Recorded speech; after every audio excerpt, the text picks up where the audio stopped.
Voilà, franchement, mesdames et messieurs, bonsoir. Je- Franchement, j'adore ce timing, ce moment. J'avais pas envie de faire de vidéo aujourd'hui, mais je me réjouis de la décision du président Macron de faire en sorte que la politique africaine sera encore plus élargie pour le continent africain et pour les diasporas en France.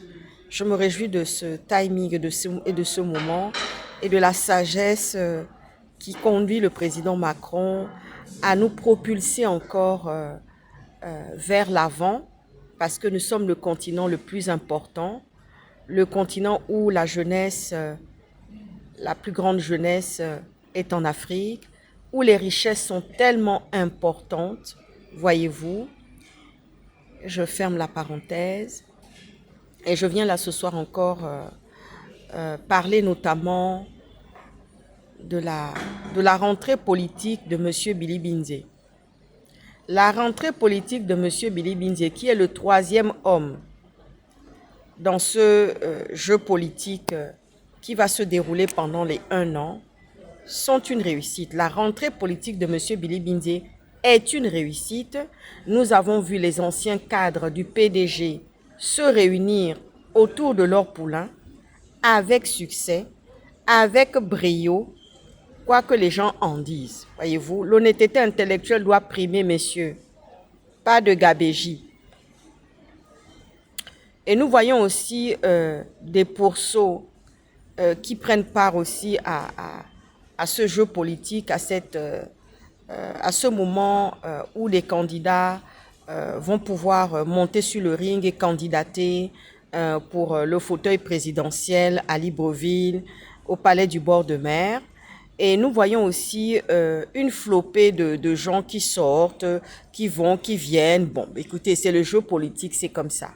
Mais en tous les cas, moi j'ai envoyé des gens observer un peu ce qui se passait à Paris, du côté de Billy Binze, du côté de sa rentrée politique. Franchement, les retours que j'ai, c'est des retours me disant que c'était un succès. D'ailleurs, on le voit, hein, on le voit à travers les médias. On voit que M. Billy Binze occupe vraiment l'espace médiatique comme il se doit, voyez-vous.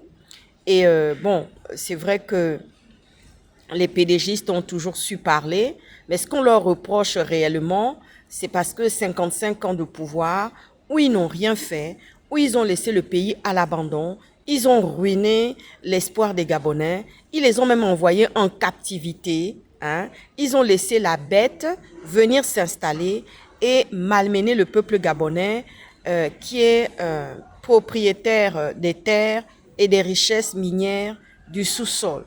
Ça, c'est vraiment une catastrophe, voyez-vous.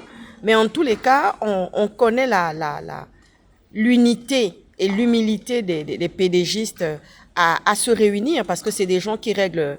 Vous savez, quand les couteaux doivent sortir entre eux, ils savent régler les problèmes entre eux. Ils n'ont pas besoin de venir dans les médias pour régler des problèmes familiaux, voyez-vous, pour régler des problèmes entre individus devant le monde entier. Ça, c'est clair que durant toute les mandatures des PDGistes, depuis le président Omar Bongo jusqu'à Ali Bongo, on n'a jamais vu le linge sale se régler comme ça à coups de parole devant les médias. Moi, je conseille à ceux qui ont maintenant pris le manteau de candidats d'arrêter ce manège-là. Voyez-vous, euh, sortez les dossiers pour les gens, mais ne venez pas régler des comptes. Vous savez, vous avez un problème avec quelqu'un, quelqu'un vous a un peu insulté, méprisé, mais que ça vous coule dessus, quoi. Voyez-vous, prenez ces pierres-là pour bâtir, voyez-vous, et avancer, hein. la politique spectacle, comme refusaient certaines personnes à Boston en disant nous ne voulons plus de la politique spectacle, nous ne voulons plus des insultes qui partent dans tous les sens. Croyez-moi que si un adversaire politique ne veut pas vous respecter, bah à ce moment-là, vous y allez franco, vous lui rentrez dans les pores et dans la chair pour lui dire ce que vous avez à lui dire, voyez-vous. Donc là, aujourd'hui, franchement, je veux dire que la rentrée politique de M. Billy Binze, qui occupe l'espace médiatique à Paris, est réussie.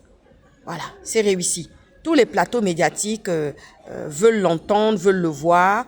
Et bon, c'est un ancien premier ministre qui a été aux affaires, qui a géré mal le Gabon, mais qui a une aura, qui a un carnet d'adresses et qui peut venir de toutes les façons. Les journalistes français sont contents de le recevoir et de l'entendre aussi. Hein. C'est surtout ça.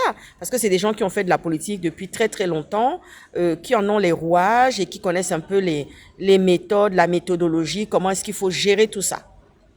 Voilà. Maintenant, nous avons aussi des pourceaux qui se sont introduits dans dans ce challenge à la course à l'élection présidentielle 2025. Nous les voyons faire, nous les voyons aussi dire ce qu'ils ont à dire, mais je tiens quand même à interpeller le peuple gabonais pour leur dire que, attention, c'est dedans que la bête va encore s'infiltrer. La bête et Akab et Jézabel est déjà là. Ah oui. C'est dedans qu'elle va s'infiltrer. C'est dedans qu'elle viendra encore vous amener le malheur et vous parler mal et vous dire des choses que peut-être que vous n'avez pas envie d'entendre. Voyez-vous? Quant à M. Brice Clotaire Oligui Nguema, vous savez ce qu'on vous reproche. On vous reproche votre entourage. Votre entourage, monsieur le président de la transition, Brice Clotaire Oligui Nguema, est toxique. Notamment les services de renseignement qui malmènent, qui maltraitent, qui n'ont pas de méthodologie, qui n'ont pas le respect des droits humains. C'est ça qui vous condamne. C'est ça qui vous coulera. Ah oui, monsieur le président de la transition. C'est ça qui vous coulera. Parce que votre entourage est toxique, parce que votre entourage est attaché à juste leur porte-monnaie, à leurs bienfaits, à leur toilettage, à leur confort. Ils ne sont pas là pour le peuple gabonais. Pendant que vous êtes en train de vouloir faire certaines choses, mais votre entourage qui est toxique, ce sont eux-là qui amènent tous les problèmes.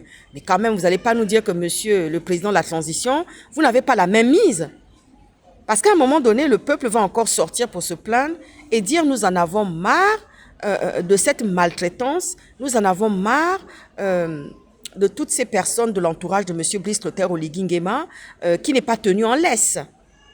Veuillez tenir en laisse, monsieur le président de la transition, Brice Clotaire Oligui Nguema, toutes ces manœuvres dilatoires qui viennent de la part des services de renseignement gabonais et des autres entités qui sont autour de vous et de votre entourage aussi, vous les connaissez, voyez-vous? Et bien sûr que vous les connaissez, monsieur Brice Clotaire Oligui Nguema, président de la transition. Hein? Vous connaissez quelles sont les personnes qui font des manœuvres dilatoires. Vous-même aussi, vous avez des ordres que vous donnez qui sont des ordres contradictoires. Notamment le cas de Hans Otunga et le cas de Steve Akam. Ah oui. Tout ça, ce sont des problématiques qu'il va falloir régler. En tous les cas, moi, j'en appelle à la vigilance des Gabonais concernant les candidats. Parce que c'est dedans qu'il y a Akab et Jézabel et la bête. Au milieu de tous ces candidats-là. Nous savons déjà qui est qui. On sait qui est qui, hein? On sait qui est la bête. On sait qui est même sa future épouse qui viendra, les Jézabel. On le sait déjà. Donc, attention aux pourceaux par rapport à la politique gabonaise. Mesdames et messieurs, je vous souhaite une très bonne soirée. Ah, ciao, ciao. Mélissa, s'il te plaît, tu m'éteins les caméras et les lumières dans le bureau. Ciao.